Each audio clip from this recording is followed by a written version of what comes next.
चल रहा है और यहाँ आता है बुद्ध का बहुत पुराना साथी मारा। एक मिनट, मारा को मैंने बुद्ध का साथी क्यों कहा? क्योंकि मारा तब भी साथ था जब बुद्ध ज्ञान की प्राप्ति के लिए भटक रहे थे। थेरवाद में मारा वही है जो हिंदूवाद में कामदेव है। भीतर की लालसा साथी तो रहती है, उफन कर बाहर आकर हमें वश में करने को आतुर तो रहती है, तो साथी ही हुआ ना। मारा बुद्ध को निर्वाण पाने से पहले भी भटका रहा था, पर बुद्ध मारा पर विजय पाते हैं और निर्वाण प्राप्त करते हैं। अब मारा को पता है कि वो बुद्ध पर विजय तो पा नहीं सकते। मारा यहां दूसरा रास्ता अपनाता है, विनती का। बुद्ध की तपस्या किस हद तक है कि मारा को भी उनसे प्रार्थना करनी पड़ती है कि अब तो आप अपना परिनिर्वाण प्राप्त कर लो। Don't trouble yourself that I will enter nirvana anyway. It's in my hand. I know, I can see through. And I know what your intentions are behind troubling me and prompting me and pushing me towards that state. In Buddha's absence, his words, his teachings would be their guiding line. But at the same time, he needs to address the people and the Sangha in a structured way. Buddha himself says, if I take Mahaparinirvana now, that will not be the justice to the monks, because it is my duty that before leaving this world, I should give my last deshana, last blessings to them. शरीर जरा, ये इसका क्षय होगा, इसका उनको ज्ञान है। ये शरीर अब मेरा साथ नहीं देगा। 80 वर्ष तक इस शरीर ने बुद्ध का साथ दिया है, अब इसे जाना है, इसका क्षय होगा, क्षरण होगा। He ultimately said to Mara that, okay, don't worry, within 3 months, I will be accepting Mahaparinirvana. मारा खुश था, उसने बुद्ध को महापरिनिर्वाण के लिए राजी कर लिया था और इसकी आनंद के सामने घोषणा भी करा ली थी। बुद्ध नहीं होंगे तो मारा के लोभ लालसा का बोलबाला रहेगा। लोग ज्ञान कर्म से ज्यादा भोग की ओर परिणत होंगे, पर मारा बुद्ध के एक और निर्णय को जानता नहीं था। बुद्ध अपने नहीं रहने की आगामी स्थिति में अपने ज्ञान को विस्तार देने के लिए, अपने अवशेषों के सुरक्षित संग्रह और जनमानस के लिए इसके दर्शन की व्यवस्था कराने का निर्णय ले चुके थे। चपाल चैत्य में अपने महापरिनिर्वाण की घोषणा कर बुद्ध अपने भिक्षुओं की टोली के साथ आगे बढ़ रहे हैं। वे एक पल के लिए वैशाली को पलटकर निहारते हैं और फिर आनंद से कहते हैं, हम पश्चिम की तरफ जा रहे हैं आनंद। पश्चिम, जिधर सूर्य अस्त होता है। वैशाली को मैं अब कभी नहीं देख पाऊंगा। असल में बुद्ध के महापरिनिर्वाण लेने के निर्णय की बात वैशाली में फैल गई थी। उन्हें लगा वे फिर कभी बुद्ध को देख नहीं पाएंगे। पूरा शहर बुद्ध की इस अंतिम यात्रा में उनके पीछे चल पड़ा। लोगों की इस विशाल हुजूम के साथ चलना संभव तो नहीं था। बुद्ध लोगों को लौटने के लिए कहते हैं, पर लोग उनके महापरिनिर्वाण की बात से इतने दुखी हैं कि वे लौटने को तैयार नहीं है। ऐसे में बुद्ध उन्हें अपनी एक निशानी देते हैं, अपना भिक्षा पात्र। जहां पर यह घटना हुई थी, आज भी वहां पर एक स्तूप मिलता है। और यह स्तूप कोई छोटा मोटा मामूली स्तूप नहीं है। यह अब तक मिले दुनिया भर के तमाम स्तूपों में सबसे विशाल स्तूपों में से एक है।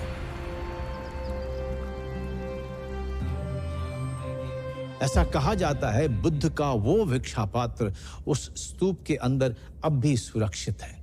मिट्टी का जो पात्र भिक्षा पात्र है, वह 45 वर्ष तक उनके पास रहा। ये कल्पना करना कि एक ही पात्र, उसी पात्र में उन्होंने भिक्षा की। आज हम मिट्टी का एक पात्र, हम अपने घरों में जो चाय का प्याला होता है, उससे कुछ दिनों पे गिरा देते हैं या टूट जाता है। यानी जब वो भूमि पर भी रखते होंगे, धरा पर, जमीन पर भी रखते होंगे, तो अवेयरनेस कितनी है। तो जो विपश्यना करते हैं कि एक सांस के साथ अवेयर होना, तो ऐसी तपस्या, ऐसा अवेयरनेस कि वो पात्र कभी उनके हाथ से गिरा नहीं। अब ये तो तय है कि बुद्ध का महापरिनिर्वाण होगा और इस 3 महीने में ही होगा, लेकिन उसका निमित्त कौन बनेगा? बुद्ध अपने शिष्यों के साथ वैशाली से विदा ले चुके हैं। कुछ हफ्ते में वे हंतगांव, हथीगाम, भोगनगर, भंगाम होते हुए पावा पहुंचते हैं और वहां एक आम के बगीचे में उनका डेरा डाला जाता है। पावा मल्ल राजाओं की दूसरी राजधानी थी। वहां चुंड नाम के उनके जाने माने भक्त का वास था। चुंड धातु के व्यापारी थे। जब उनको पता चलता है कि बुद्ध उनके मतलब अमराई में ठहरे हुए हैं, आम के उपवनों में, तो वहाँ पे वो जाके उनको बहुत प्यार से भोजन के लिए आमंत्रित करते हैं अगले दिन के लिए, और बुद्ध उस आमंत्रण को स्वीकार करते हैं। दूसरे दिन जब बुद्ध वहाँ पे जब जाते हैं आमंत्रण के लिए, तो देखते हैं कि नाना प्रकार के पकवान बने हुए हैं जो उनको परोसे गए हैं। उसमें एक पदार्थ का विशेष रूप से मेंशन आता है, सूकर मद्दो और शुकर मद्दो। एक और बात जो किसी ने गौर नहीं की थी वो ये, बुद्ध ने जब 3 महीने में महापरिनिर्वाण लेने की घोषणा की थी, वो 3 महीना अगले दिन ही पूरा होने वाला था। Gautam Buddha asked Chunda, "Have you prepared Sugara Madhava?" Chunda said yes. Then Buddha asked the Sugara Madhava from him. Gautam Buddha, take a small portion. But immediately, Bhagavan Buddha could realize that this is a thing which no one will be able to digest. यह खाने के बाद भगवान को पीड़ा और हुई और भगवान को रक्तस्राव हुआ, रक्त बहने लगा। तो बुद्ध ने कहा, किसी दूसरे भिक्षु को शुकर मद्दो मत दीजिए, और जो मेरे खाने के बाद बच जाए उसको आप गड्ढा खोद करके उसमें डाल दीजिए। शुकर मद्दो या शुकर मद्दो आखिर था क्या? We are not quite sure what the nature of that dish is. The name has been lost through history, but it suggests that it might be related to swine or potentially mushrooms or truffles. This common parlance that he was offered the meat of a pig, it is not true.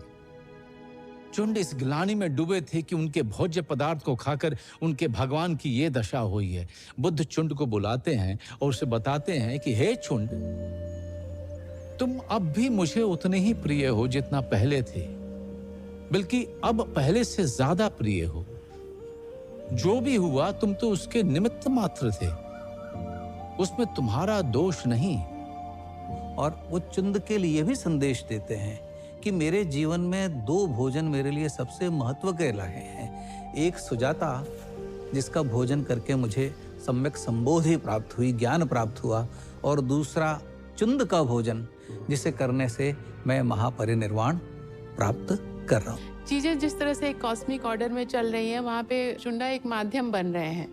उनको होना उसी वे में जैसे वो होंगी, but उस anecdote में लिखने वाले ने, जिसने दिग्ग निकाय लिखा है, उसके नज़रिए से हमारा एक ऐसा फोर्स है जो बुद्ध को डेविएट कर रहा है। चुंड एक ऐसे एजेंट है जिन्होंने वो खाना परोसा जिससे उनकी तबीयत खराब हुई। आनंद एक ऐसे एजेंट है जिन्होंने उनके प्रॉम्प्ट को, उनकी बात को समझा नहीं और उनको रुकने के लिए अनुरोध नहीं कर पाए।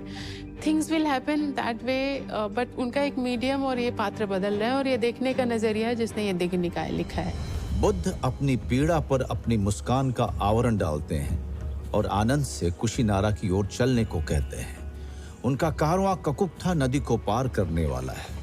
वे अपनी टोली को विश्राम के लिए कहते हैं, पर क्या बुद्ध अपनी पीड़ा के कारण आगे नहीं बढ़ पा रहे हैं, या बात कुछ और है?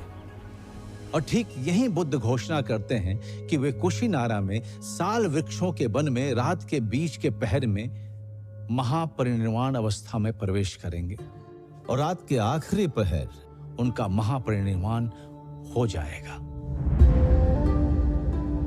शिष्यों के समूह में दुख की लहर फैल गई, लेकिन जो तय है, दुख उसे टाल नहीं सकता, ना यात्रा को, ना महापरिनिर्वाण को।